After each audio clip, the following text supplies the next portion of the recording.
But there was a duster here yesterday.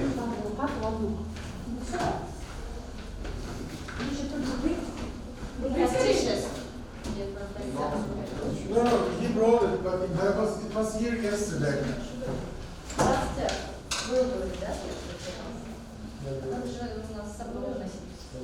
Who stole it? Our duster. Who stole? Irlatmak. Do you say irlatmak? To steal? Yes. Irlatmak?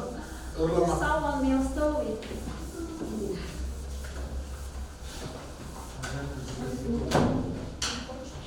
Benim sevgimi ırladılar. Okay. Should we shut the door? Okay. Shall we start?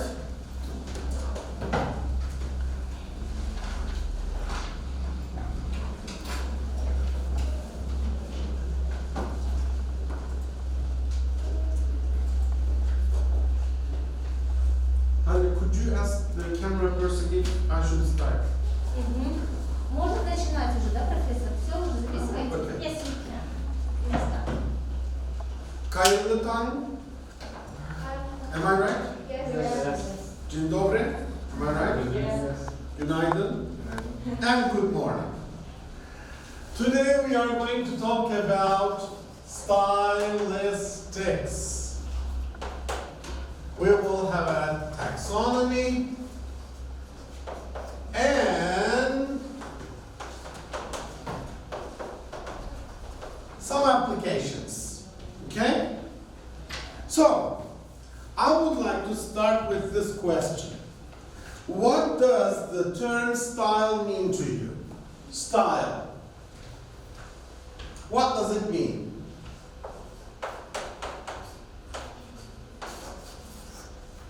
What does it mean to you in life? Maybe something beautiful. Beautiful. Yeah. It can be beautiful. It can be beautiful. This doesn't describe it, but this can be beautiful. Okay? Fashion. Style, fashion, a good one. So we can go on from here. Good. Style resembles or reminds Maybe rules. fashion. Rules. Root. Rules. Rules. Yes. Good. Why not? Rules. Would you like to exemplify that? For example, styles can be fashion style, maybe textile, and for this have some rules. Good. For instance, if you say modernist or postmodernist, postmodern style. So it has some rules like fragmentation, for instance, or eclecticism, for instance. Okay, good. So have a look at these figureheads, sculpture heads. Here, I suppose, Nefertiti. Here, I suppose we have Nefertiti, almost like 4,000 years ago, before us, from Egypt, ancient Egypt. And here, something that reminds us of a Renaissance figurine. Okay?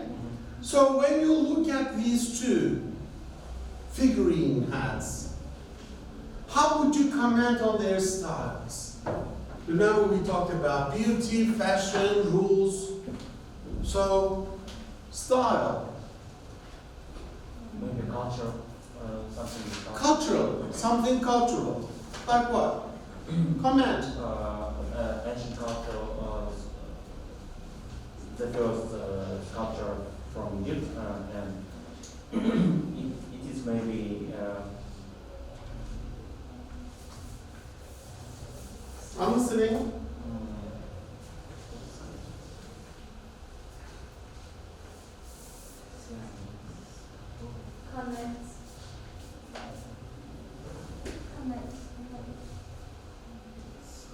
Tell me, like, let's focus on this figurehead. Tell me something about it. Tell me something about it. To describe at the end of our process, we will talk about the style. Tell me something about this. What do you see here?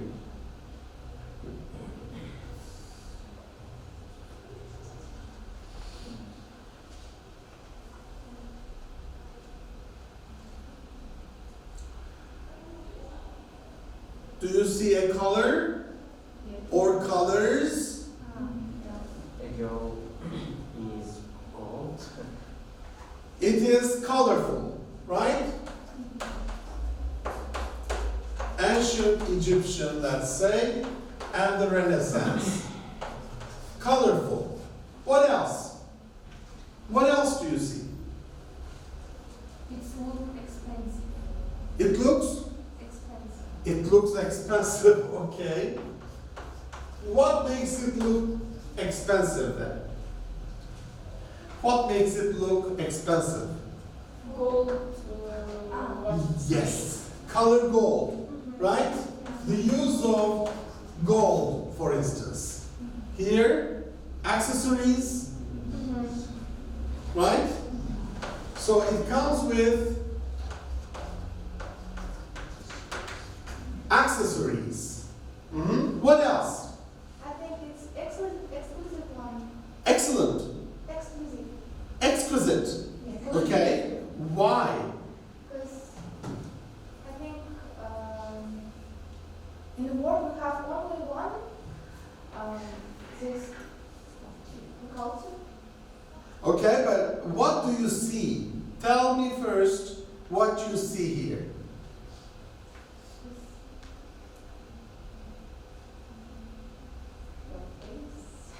Face, okay. What are her facial qualities? Does she have eyes, for instance? No, No? I don't see eyes. What are they? I think the dark color. I think she has eyes. And I think she has pretty large eyes, right? And she has high cheekbones, right? You see? Curve.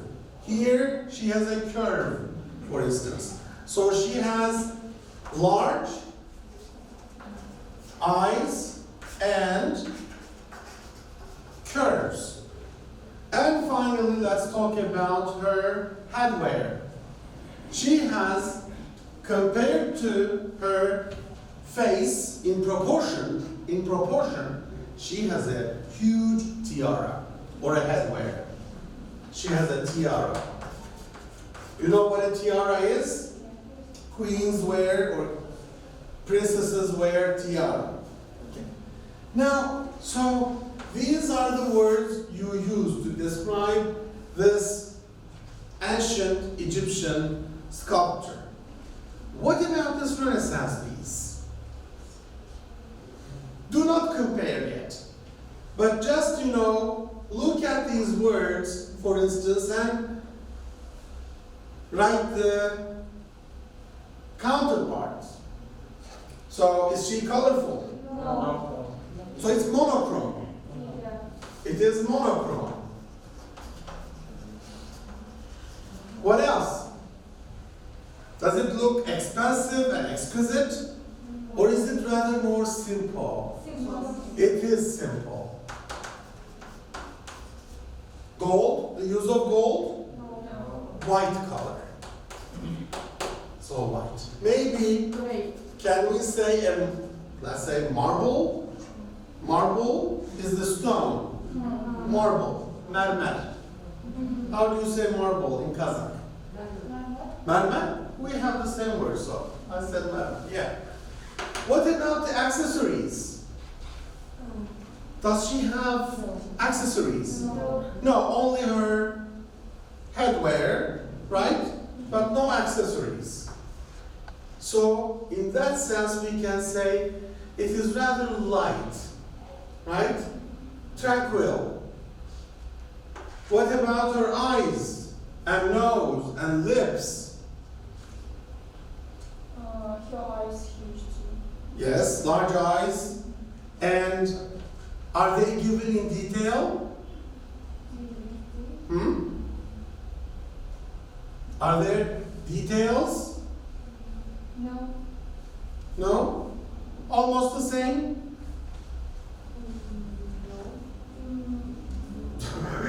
Yes.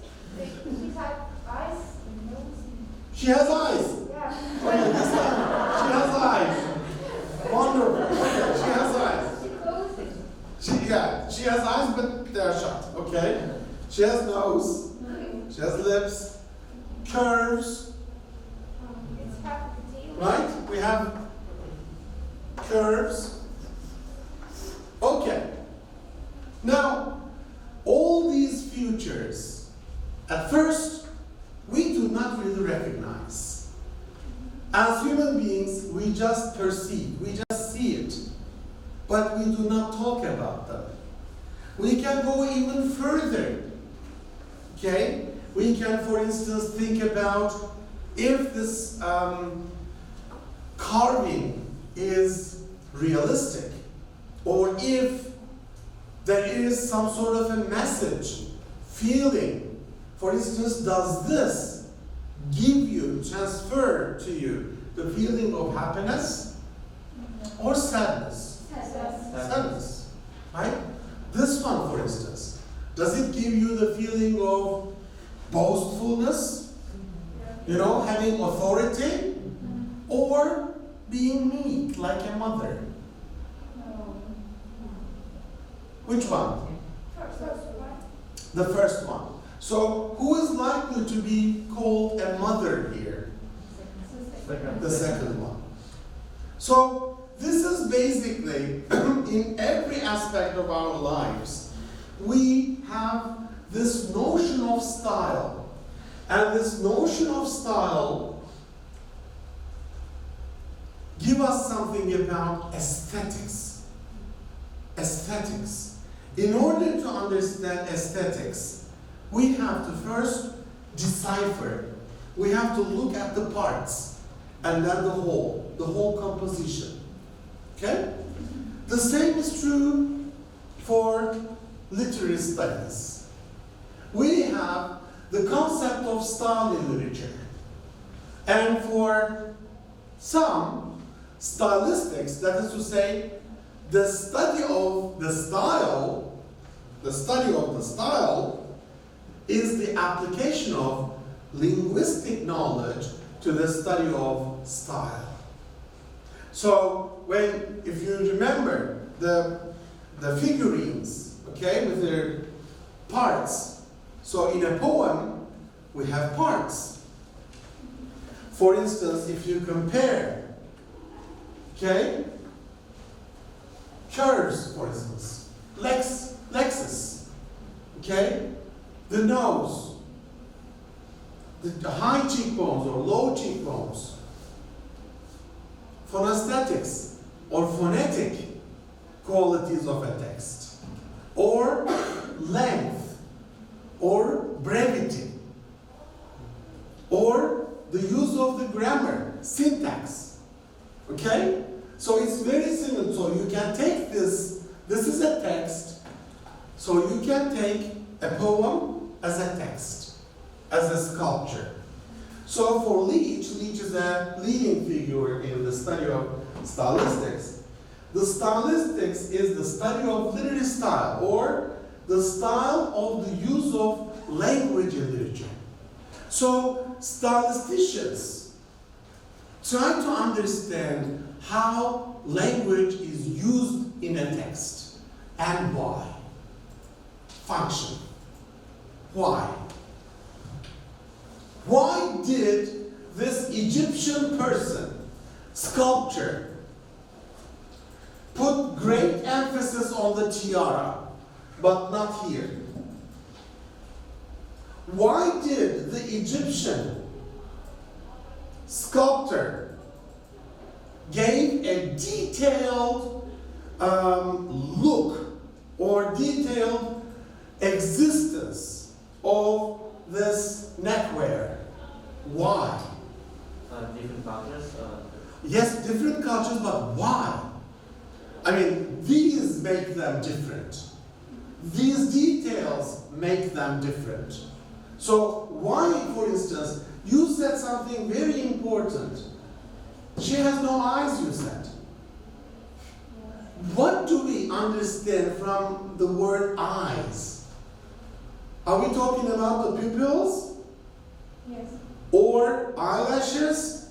Or the whole making up of our outer and upper part of our faces? So, here, you can even sense the eyelashes. Most probably because she has recently cried. But here, the eyes are open. You are being watched. She sees. So, do you understand what I mean? So, stylistics is the use of linguistic tools in the analysis of literary texts. And reading and analyzing the plot or the text primarily by looking at the formal aspects of the language used in text. Now, this part is very important. Please read it as a whole, but focus on the words and sentences written in red.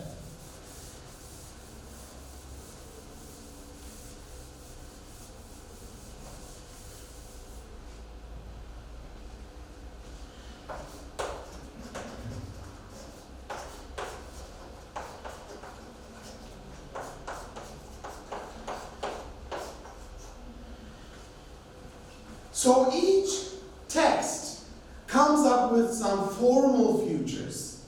That is to say, the way it looks, like the sculptures we studied, the eyes, the curves, the accessories, formal. So in a poem, let's say, poems are shorter, let's talk about poems. What are some formal aspects? When you look at a poem, what do you see? Just look on a piece of paper. What do you see? Nothing? Like Nefertiti, she has no eyes? Поэма – это стихотворение.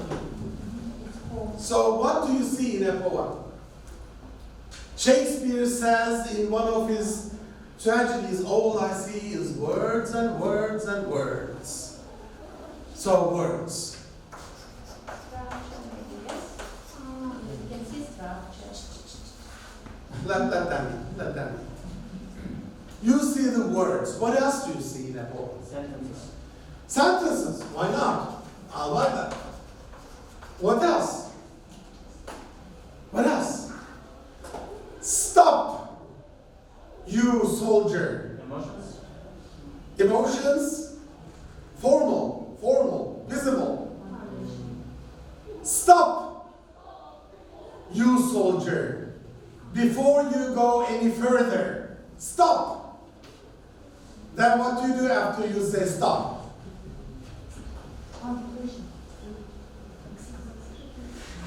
Punctuation marks.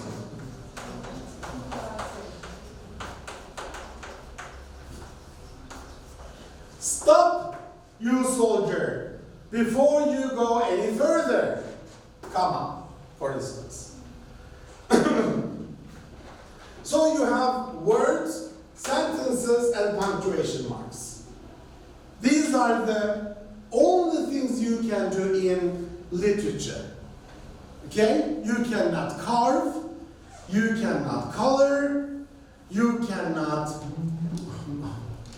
I couldn't say, mold. I have a big backbone. So, you cannot carve, you cannot mold, you cannot stretch. The only resource you can use in literature is a toolbox composed of only 3 materials. Only 3. Words, sentences, that is to say lines, and punctuation marks. So a writer must use them very carefully. Why?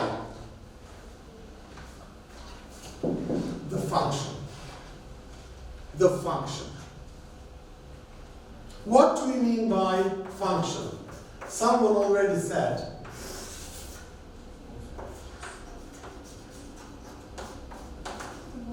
Emotions and ideas and aesthetics, beauty, dreams, fantasizing, right? Good. So every word in a poem comes because of this particular aim, goal of the poet. Why? Why am I using it this way? Why? Let's have a look at this poem. Have we studied this poem with you together? No? It is a very famous American poem. A very short, but to me a very elegant one. It is very short, but you can write 200-page long term papers on it. It is written very smartly. William Carlos Williams, an American poet. William Carlos Williams. So much depends upon a red wheelbarrow glazed with rainwater beside the white chickens. So, what is this? Is this a poem? That is too simple.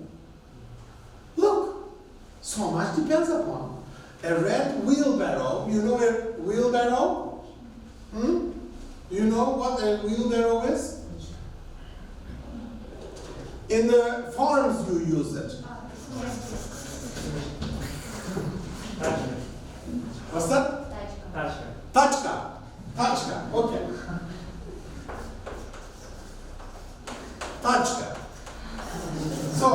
So much depends upon a owl, red. Do you say owl? The color, red. How do you say it in Kazakh? Kızıl. Kızıl tachka. Glazed with rainwater beside the white chickens. That's so stupid. That's not even a poem. A chicken, a wheelbarrow which is red, and so much depends upon it. What on earth could depend on it? But is that so? Don't be too fast in judgment. Always, when it comes to aesthetics and beauty, number one rule, delay your decision. Focus on the detail, as though you are reading Dan Brown, detective stories. Delay your decision. Don't be too fast. Now let's focus on this. Now let's look at the formal aspects of it. One of the most observable, visible, formal features of this poem is what? When you look at it, tell me. It is what? It's a poem. Good, thank you. I wouldn't guess that, yes. It is. Tell me the word. Sentences. Are there sentences? No, there are not sentences. Words? Words, okay, but the poem is, when you look at it, when you look at me, you say, the man is perfect. That's a different thing. The man is fat. So when you look at it, the poem is short in both dimensions. Horizontally as well as vertically. It is short, brief. In stylistics, we call it brevity. Answer this question. How does the image the poem creates changes when you put a comma after the word rain? Now let's look at the formal aspects of the poem. So, what is the image it brings to your minds? Basically, Kızıl taçka, and White. ak, Tavuk. Tavuk. tavuk, Tavuk. and su, Su. yağmur, Yağmur. camur. That's all. That is the image you get. But let's put a comma somewhere around here and read it as such. Put a comma here.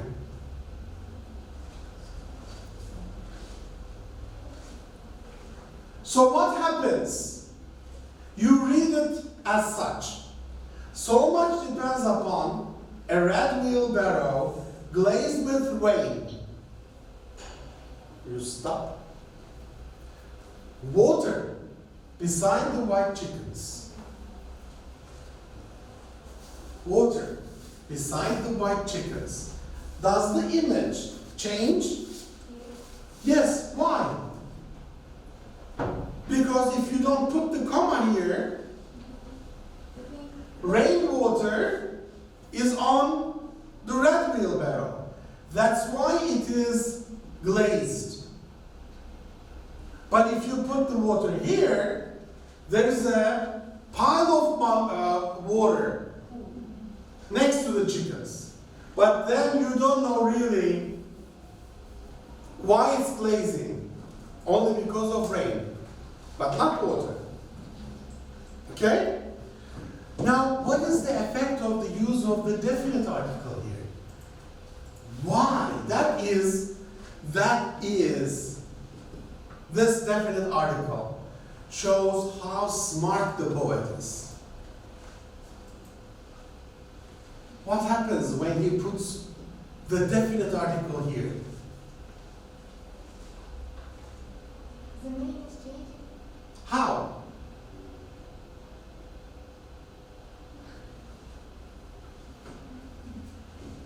How?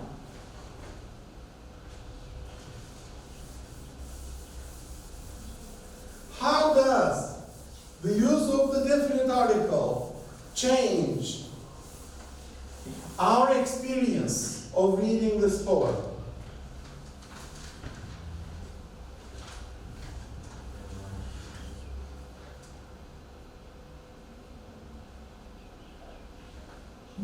What would be the difference between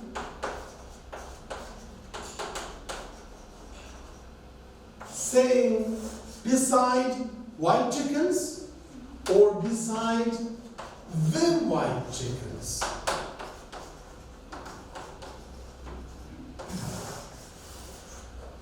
How does this affect our experience, readerly experience?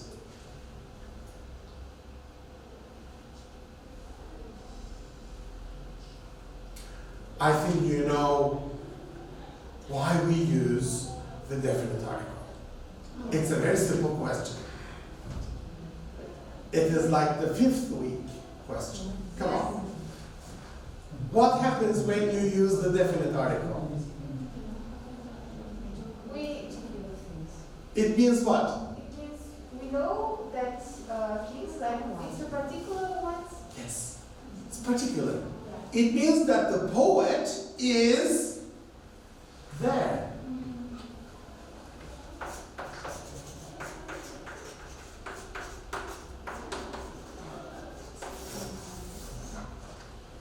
Beside the white chickens. Also, these are the white chickens, so these white chickens are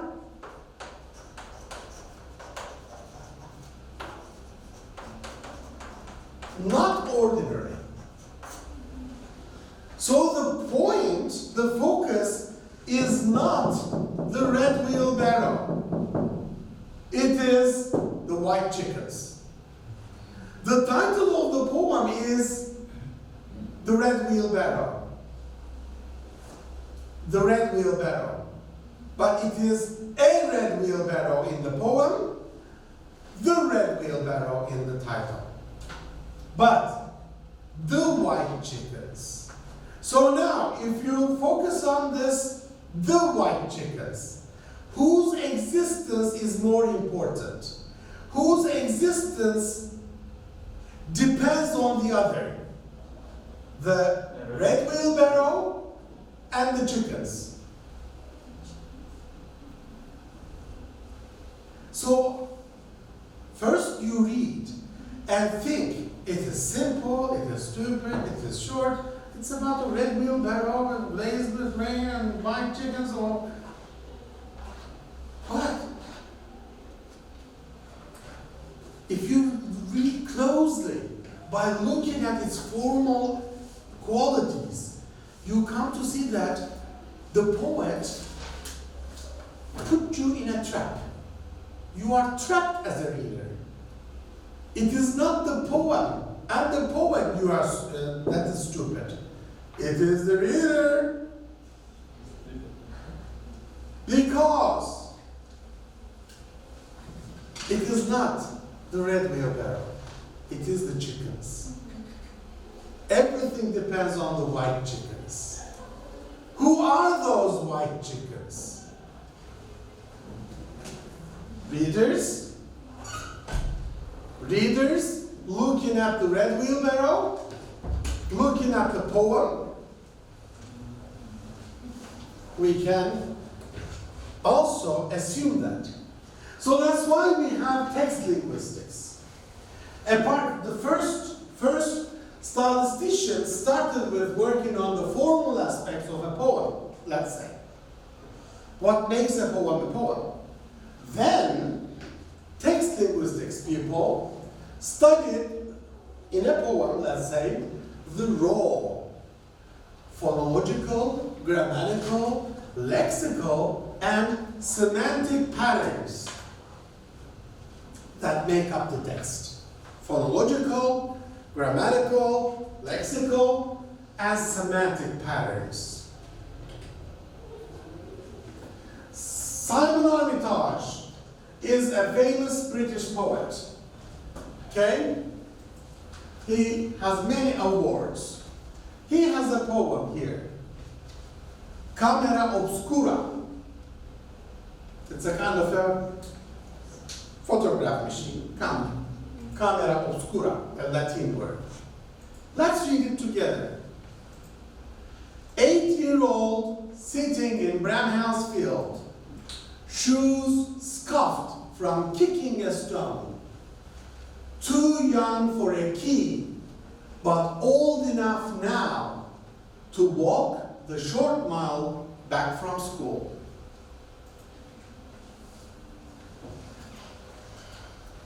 Now this poem is what?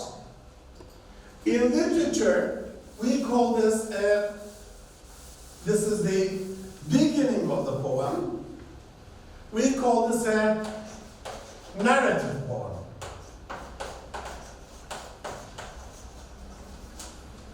Okay? It tells us a story. Now, do we know the name of the boy? No. But he is 8 years old. So, let's focus on the phonological aspects of this poem. Only phonology. Phonological.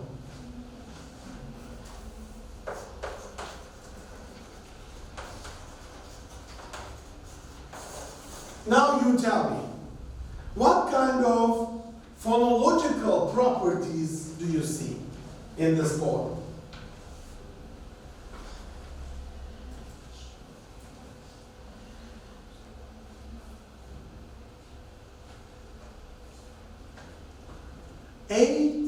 Okay, close your eyes. Phonology. Phonological means that you don't need to use your eyes. You need to use your ears. Close your eyes. And tell me the sounds. Which sounds are foregrounded or used? 8-year-old sitting in Bramhall's Field, shoes scuffed from kicking a stone. Too young for a key, but old enough now to walk the short mile back from school.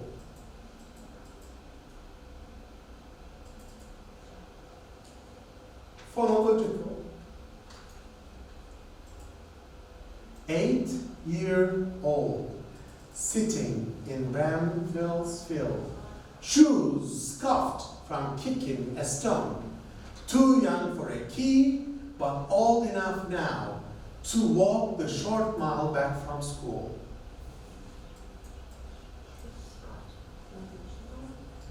Do you sense the steps of the child, maybe? 8-year-old sitting in Bramhall's field, shoes scuffed, shoes scuffed, shoes scuffed from kicking a stone, kicking a stone, shoes scuffed, kicking a stone. Too young for a key, but old enough now to walk the short mile back from school. So basically, 8-year-old sitting in Bramhall's field, shoes scuffed from kicking a stone, shoes scuffed from, too young for a key, but old enough now to walk the short mile back from school. So every line is divided in half, right? And shoes like 8-year-old, shoes scuffed, kicking a stone. So these chunks create what we call an elegant sound system, pattern. We call each observable feature in a poem a pattern.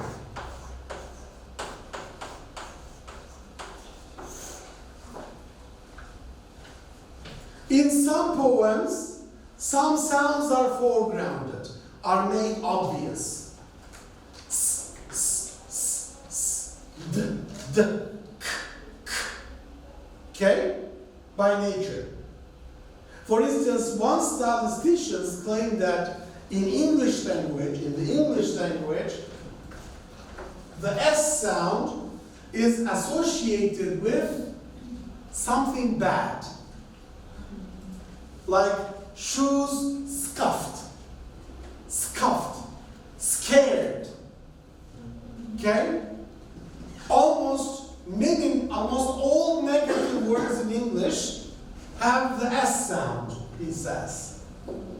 Like school. There is also interpretive stylistics. This is what we do today as statisticians. We take the linguistic data in a poem, and then we study the content, we connect the content with the artistic value. But when we do that, we do linguistic description, what do we see in the poem, and the meaning. What is the meaning? So we believe that linguistic choice of the author or the poet creates meaning, not vice versa. Kobayashi Issa is a haiku writer. Do you know this word, haiku? Haiku. It's a Japanese word. A haiku is a poem. It is composed of 3 lines. The first line has 5 syllables. The second line has 7, and the third one has 5. 5, 7, 5. So, in this, Kobayashi Issa uses another pattern. On a branch, 3. Floating down river, 5. A cricket singing, 5. Okay? There are different variations. Some haiku writers use 555. It depends. But let's focus on this poem very shortly, because in the next lesson we'll do something else with haikus. But on a branch, floating down river, a cricket singing. What is the aim of the poet? What does he do here?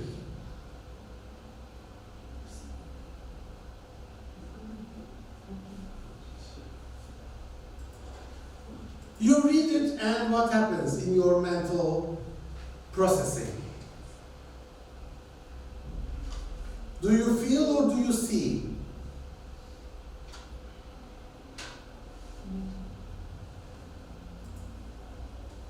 On a branch, floating down river, a cricket singing.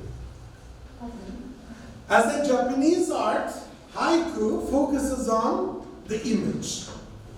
The haiku writer takes one image, let's say, a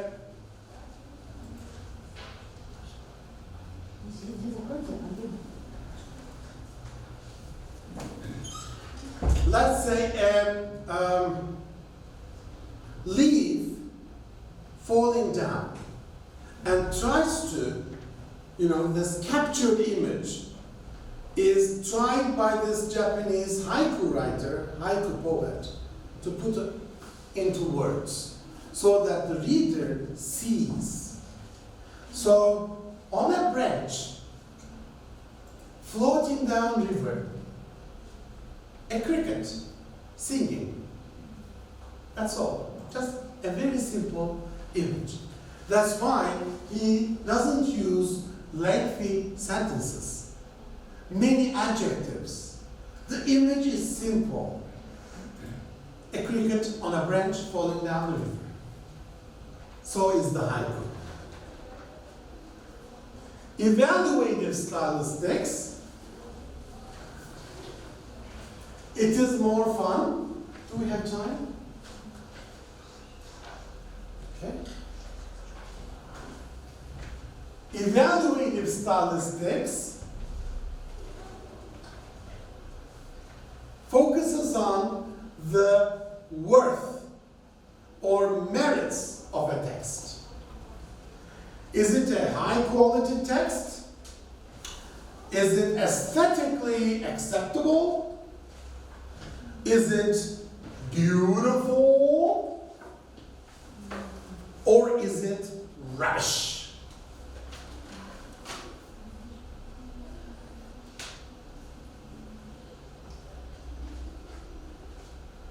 So, oftentimes, the evaluative stylistician must compare to see which poem is superior. Now, this is a difficult process. Why? Why is it difficult to compare two poems or two sculptures to understand their merit, quality? Is it high quality, low quality, good, bad, worthy, rubbish, artistic, daily? Why is it difficult?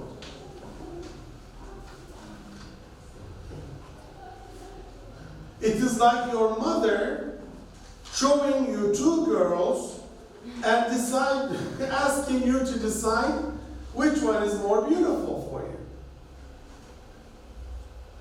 It is difficult, isn't it? There should be at least 4 girls. So what is problematic here? For whom? For whom? For you? For readers? For you? For me? For other professors? For all of us. So, People. do we all have the same, let's say, measures when we talk about beauty? No, it's We have differences. Perception. Very difficult. Now, I'm asking you. Now you are evaluative stylisticians. These two poems are by Stephen Crane, a very famous American poet of the 19th century. You have 3 minutes to read them. You can talk to your friend very quickly. And you are going to be an evaluative stylistician. You are going to tell us which text, text A or text B, is superior in artistic quality over the other one. And you have to explain why. 3 minutes.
Have you decided? Have you reached a decision? You're ready? Now I'm going to count the heads. Who says? Raise your hands.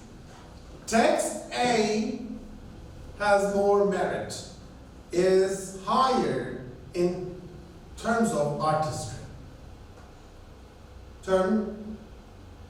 Artistry. Text A, no votes. Text B, votes.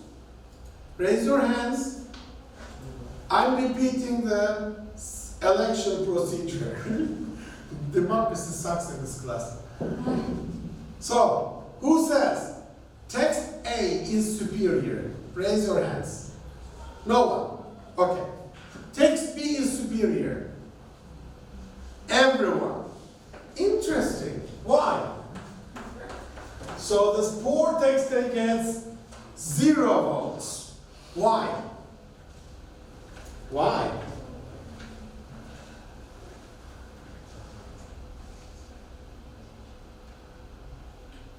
Because the first one is not tell us about the man.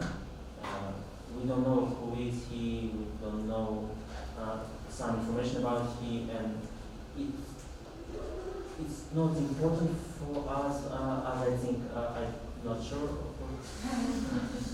Okay.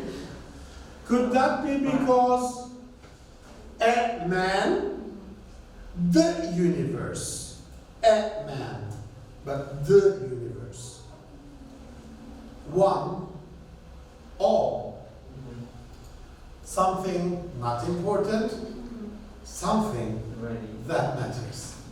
A man who says sir to the universe. But as a stylistician, you don't even have to focus on the meaning. You focus on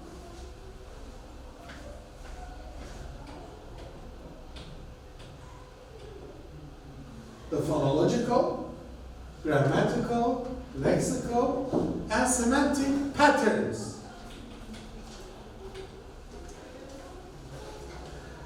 Many people would say A is superior.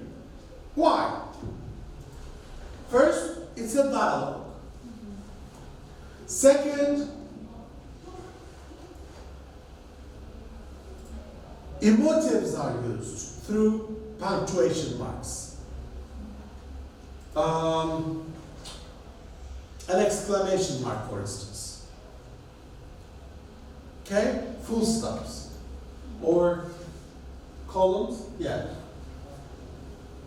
Okay? It's given in the form of a dialogue. But the second one is just a piece of a narrative. Very simple. It is not ornamented. It doesn't have any accessories, verbal accessories. And if you don't forget, is a poem written to be read or listened to? A poem, any poem. Are we supposed to read a poem or listen to a poem?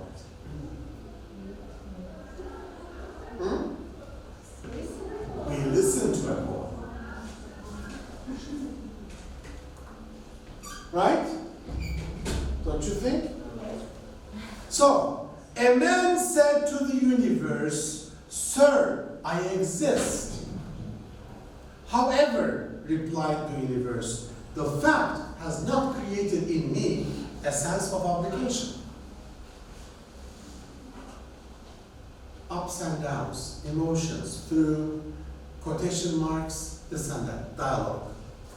Should the wide world roll away, leaving black terror, limitless night, nor God, nor man, nor place to stand, would be to me essential, if thou and thy white arms were there, and the fall to doom a long way. Well, you might assume that, for instance, you can use this. The consonant sounds are repeated, like L, leaving, black, limitless, so on. So you can also use these phonological qualities as well, which brings us to the concept of phonostylistics, something I really love. Phonostylistics is the study of the expressive function of sounds. In short, phonostylistics focuses on the relationship between the sounds and the meaning. Why, for instance, in Kazakh, when do you want to, in Kazakh language, in your daily lives, when you want to tell someone to be quiet, what do you do? Shh or shh. Why? Why do we do that? In Turkish too, in English too, in many languages, people all around the world, even in remote villages, they say shh. Why? Because it's like calm sound. It's a calming sound. Yeah. Have you ever listened to a white sound? What? White sound. A white sound.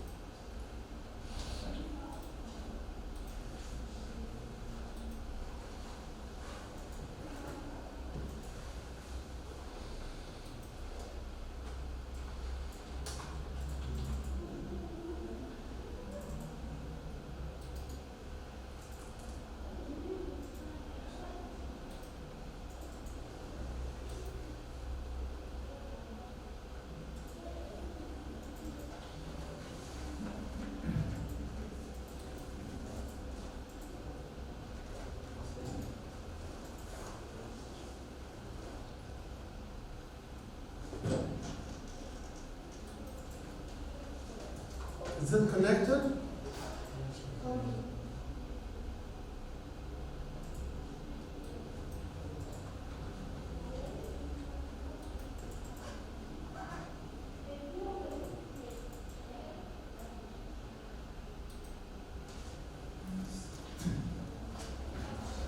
It doesn't work. Anyway. I can fix it. Okay.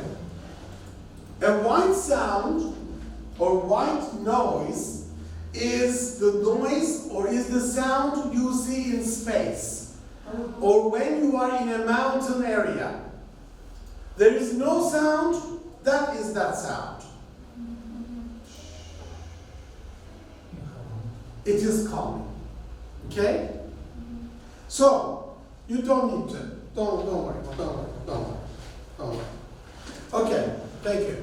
So,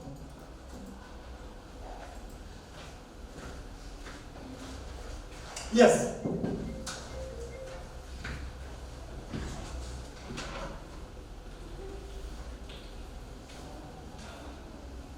Sound and meaning. Now, this is a lengthy poem.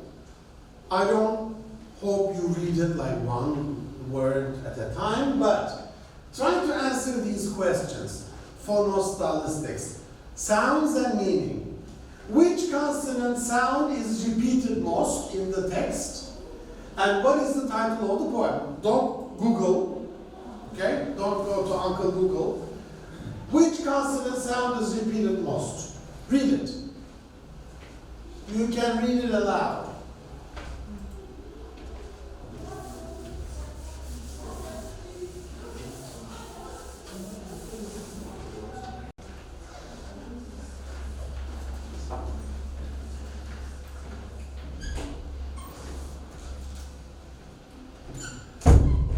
I said, listen, angel, wean me from this pit. By the way, don't forget, we say sound. A sound is not a letter. Not a letter, but the sound. So for instance, here, somewhere, where is that?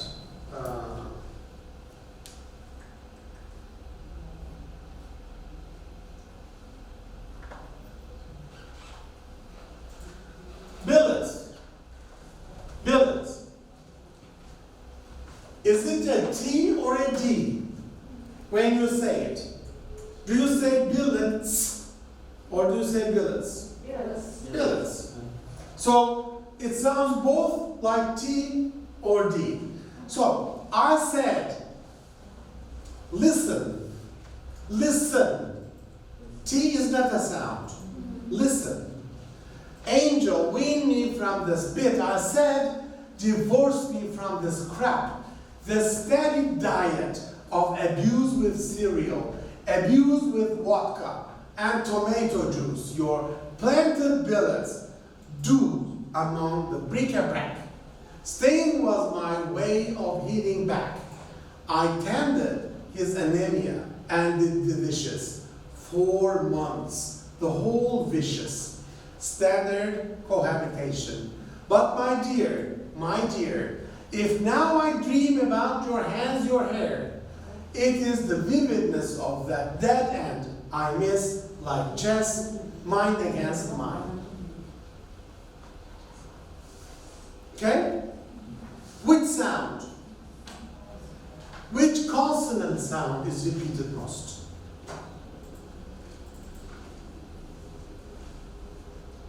Is it B, T, K, D, Ch, F? Which one? D, right?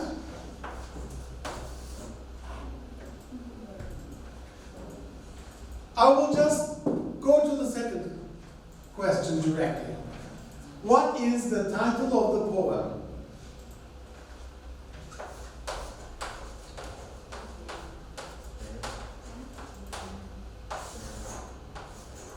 Dead end. So what do we mean here? Phonostylistics. In that particular poem, she talks about divorce.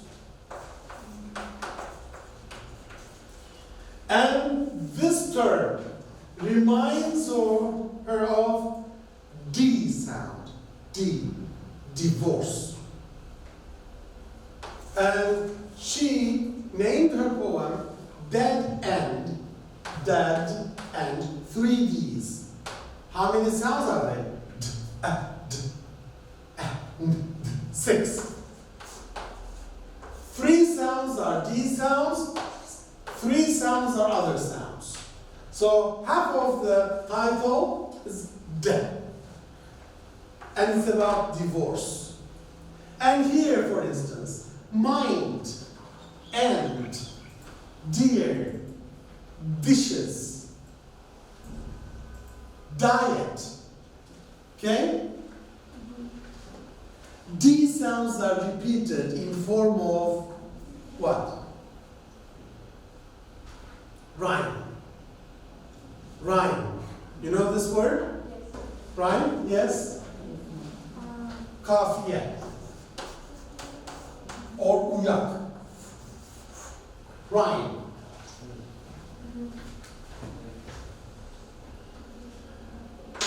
Mission complete.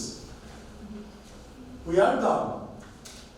Have we used up the time? Why are you clapping? I should clap you because you completed the mission. Thank you. But what time is it? Oh, perfect. Perfect match. Okay. See you next lesson. Thank you. Will you be here next lesson?